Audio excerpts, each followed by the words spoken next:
국물도 없어요. 국물도 없는 라면을 먹고 있습니다. 여기다 짓거리는 동안 다 쫄았어요 국물이. 심지어 탄내가 나. 탄내. 냄비는 싹 닦고 그 박박 긁어야 돼 수세미로 냄비. 국물도 없는 라면을 먹고 있는데 그래도 배고프니까 맛있네. 그러면 여러분 그 아무튼 탄내까지 나는 라면인데 잠깐만.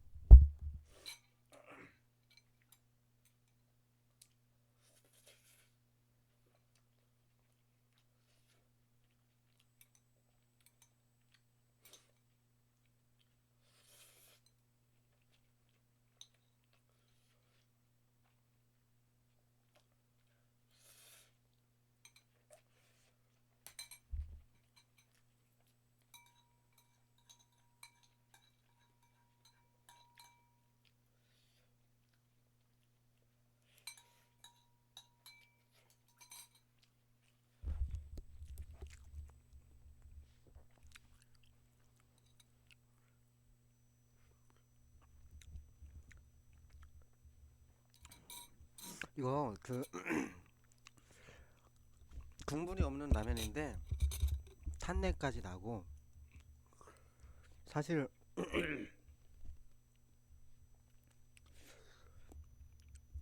내가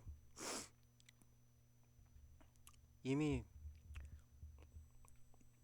이단에 미혹된 거나 마찬가지인 이미 이단들인 해킹 범죄자들, 그 유튜버가 됐든 방송인이 됐든 언론이 됐든 연예인 됐든 정치인이 됐든 대통령이 됐든 공직자가 됐든 유명인사가 됐든 무명인사가 됐든 어느 직에 누구든 어느 지역사회 어느 출신의 어떤 배경의 누구든 간에 내가 이미 해킹 범죄자들에 대해서 발언하는 것 자체가, 지금까지 발언해온 것 자체가 이런 맛도 없는, 응?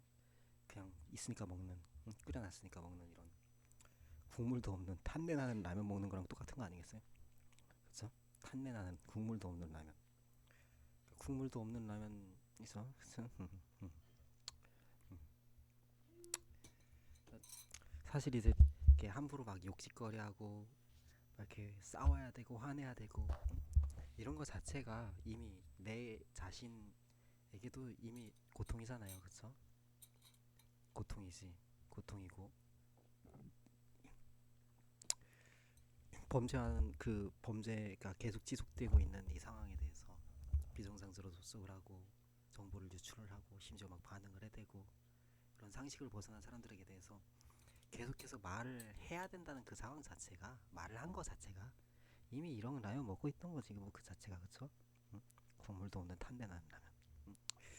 파는 들어갔다만 우리 엄마가 넣어줘갖고 그나마. 근데 아무튼 이단은 돌아올 수 없고, 이단은 돌아올 수 없어요. 이단은 돌아올 수 없어. 그 이단이 돌아올 수 있다는 건 이단 스스로가 입증해야 되는 거야 자신이. 돌아옴으로써. 바깥에서 계란 아무리 해봤자 이단은 이단이야. 이단은 이단이야. 범법자는 범법자야. 범법으로 아무리 계란해봤자 범법이 범법이야. 범죄가 범죄를 덮을 수 없어. 이단이 이단 스스로를 치유하지 못해. 틀렸기 때문에. 그래서 저는 이 라면을 이렇게 탄내나는 라면을 먹으면서 가만히 생각해봅니다. 요즘 유튜브 이렇게 저렇게 올라오는 것들을 보면서 이 한국의 어떤 약간 사역의 토양이 좀 많이 바뀌었다. 굉장히 많이 바뀐 것 같다. 그 일부분에 속한 얘기일 수도 있는데, 어? 다수가 아니라. 근데 이제 단지 이제 유튜브라든지 이제 방송이라든지 이런 데는 표출되어진 것 뿐이고, 표출되어지지 아니한 내재된 수많은 사람들, 어? 그들이 다 비스무리한 거 아닌가, 그런 식으로 볼 수도 있지 않나, 그런 생각도 해봐요. 아닐 수도 있고 확인된 건 아니니까. 근데 이건 분명한 사실인 것 같아. 선교 전략이라든지 이제 여러 가지로 이제 목회라든지 뭐 이런 걸 꿈꾼다고 한다면, 저 같은 경우는 꿈 같은 소리 하고 있어. 제가 과거가 있다 보니까. 아무튼 꿈꾼다고 한다면 전략이 되게 많이 바뀌어야 될 부분이 있을 것 같다. 바뀌어야 된다기보다 아무튼 뭐 그거는 이제 자기들이 알아서 할 일이고, 아무튼 토양이 되게 바뀌었다. 한국 사회가 진짜 토양이 되게 바뀌었다. 어마어마하게 바뀌었다. 그런 생각이 들어요. 장단점이 있겠지. 근데 아무튼 중요한 거는 복음은 절대로 경제 이론이 아니고 또 복음은 절대로 어떤 그 이익의 도구가 아닙니다. 경건은 복음은 이익의 도구가 아니고 말 그대로 하나님의 말씀, 성경이 말씀하는 것이 복음이고, 그래서 성경에 말씀되어 있는 그 복음은 사실 이제 원론적으로 근본적으로 설명을 해서 계획, 시초, 시작, 씨를 뿌리고 자라고 나게 하고 성장하고 결실하고 또 결과, 또 자라난 일꾼들이 또 파송되고 또 일하고 또 새로운 리더십으로 세워지고, 이 모든 총체적인 일들이 사람의 일이 아니다. 사람이 권한을 갖고 있는 게 아니고 사람이 어찌어찌 해본다고 해볼 수 있는 게 아니다. 하나님께 속한 거이기 때문에 철저히 겸손할 수밖에 없고, 절대적으로 성경적인 그 진리에 굳건히 붙어 있을 수밖에 없고, 하나님, 나의 양심과 하나님 안에서 사람들에게 대해서 대할 때든 하나님 앞에서 무엇보다 가장 중요한 이 온전한 그 절대적인 이 신앙의 믿음의 위치를, 그 절대 기준을 절대로 벗어날 수는 없는 일이다. 이거를 존중하지 않은 상태에서 그냥 잃어버려지는 거는 이제 이미 이제 목사가 아니고 선교사가 아니고 복음 전도자가 아니고 그리스도인도 아니다. 뭐 그 기본이죠. 기본. 그래서 제가 그 사우스캐롤라이나의 어떤 노스캐롤라이나인가 그 릭 조이너라고 하는 사람이 그 뭐 2011년에 뭐 대연이랍시고 이렇게 뿌렸던 그 영상을 이제 또 이제 자막을 달았고 뿌렸던, 그다음에였지 또 이것저것 유튜버로도 이렇게 이렇게 커밍아웃을 한 사람들이라든지 여러 가지 사람들, 여러 가지 면에서 커밍아웃을 등등등 그 방송이나 언론이나 이런 것들을 통해서 또 이 모든 각 사람들이 진짜 되게 안타까운 사람들이다. 불쌍하다. 결국엔 그렇게 가는구나. 근데 아무튼 릭조라는 사람도 그 사람이 거기서는 어떻게 목회를 어떻게 하는지 난 모르겠다만 그 영상들을 통해서 한국에 끼쳐진 영향은 이단이다. 그냥 딱 한 그리 무시해야 되고 절대로 그런 것들 이렇게 참고해서도 안 되고 받아서 안 된다. 저는 항상 그 입장이고, 그리고 이제 국내에서도 크고 작은 목회자라 일컬어지는 사람들 가운데서 아예 깡그리 무시해야 되는 사람들 많이 있어요.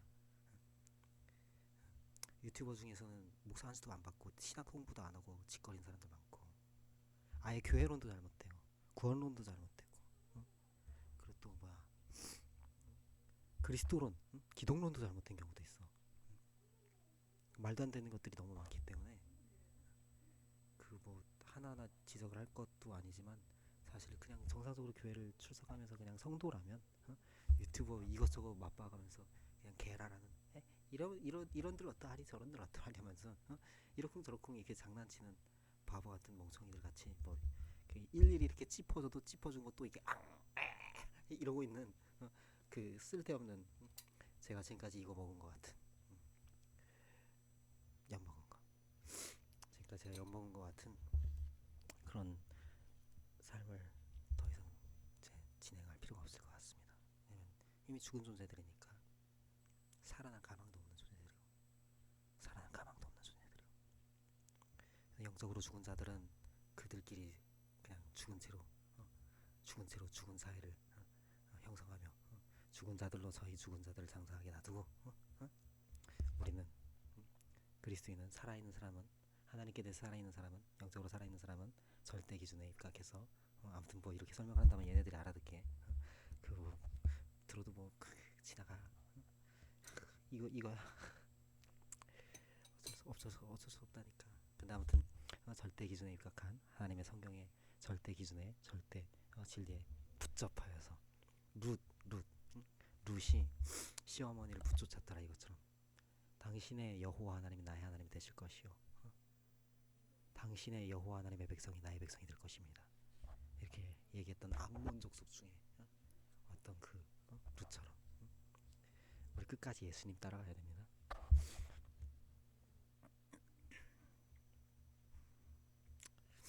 은혜 안에 거해야 되고 은혜 안에 살아가야 되고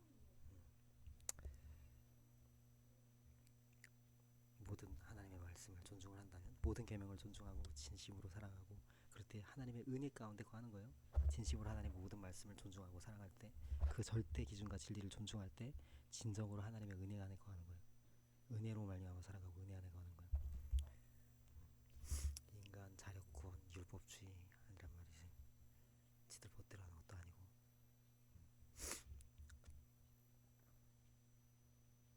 그래서 사실 이게 맞아요. 그 자율성에 대한 문제 있잖아요. 그 제가 젊은 분들에 대한 거 이렇게 저렇게 이야기하면 기억나는 게 사실 이제 몇 분이 없어. 사역자들 중에서. 그래도 괜찮은 건 천관웅 목사님. 서울시 목동에서 제자교회에서 디사이플스 이끌었던 지금 뉴 제너레이션 워십이지. 뉴 사운드 철치.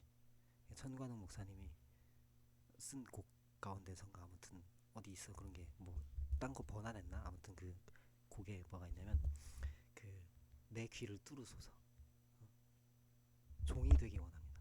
그게 무슨 뜻이냐면 그 노예가 주인으로부터 해방을 받을 수 있어요.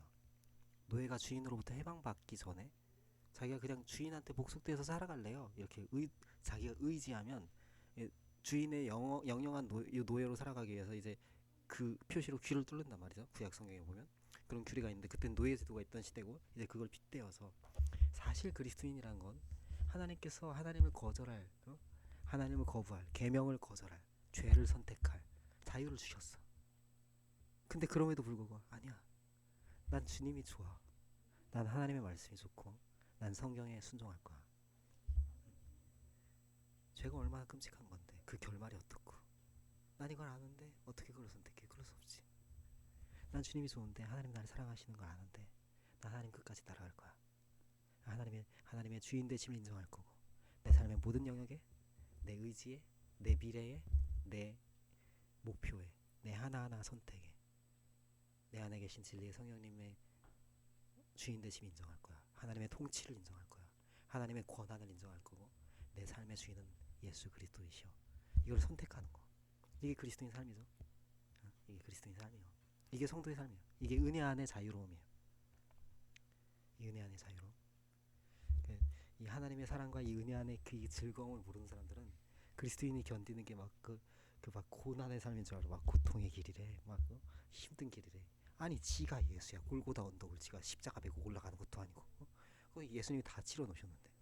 이미 2000년째 이스라엘에서 예수님이 십자가에 막 다 돌아가셨는데 죽으셨는데 피 다 흘리시고 고통 다 당하셨는데 그 어마어마한 채찍에 맞으시고 죽으시고 부활하셨는데 그 내가 치를 필요 없어. 난 그냥 예수님만 따라가면 되지. 내 죄에 대한 값은 예수님이 다 청산하셨는데 하나님께서 다 이미 다 용서받을 값을 완전히 다 치러 놓으셨는데 그치? 이미 값지불 됐어. 지저스 페리로. 그러니까 나는 그냥 그냥 그 자유를 누리면 되는 거야. 세상 사람들이 이 자유를 모르니까 막 어떻게 그렇게 살아 막 구도자적으로 어떻게 이렇게 생각을 하지.